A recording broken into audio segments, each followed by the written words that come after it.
The reason dry eye hasn't in years past been treated effectively is that the signs and the symptoms are many times not correlating, meaning a patient will come in a lot of times and say that their eyes feel great, and the doctor will take a look at their eyes and see that they have many, many signs of dryness across the eye, but the patient has no symptoms.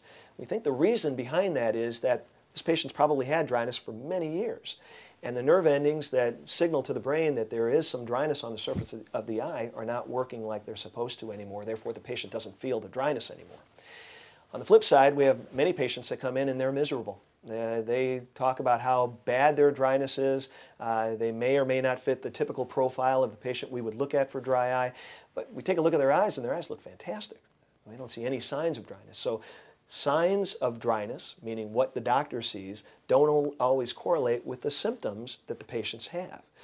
So there are many different tools that we use to try to measure this because we know this is a symptomatic disease in most cases. We have surveys or questionnaires that we can give patients that correlate very highly with dry eye, or at least the symptoms give us a clue as to what we need to do as far as their treatment goes.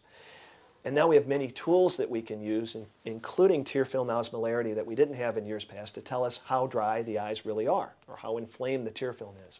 But signs and symptoms don't always link. So a doctor may get a response from a patient, yes, my eyes are extremely dry, and the doctor looks and says, well, ma'am, sir, you don't have dry eye, and they tell the patient that there's nothing that they can do for him.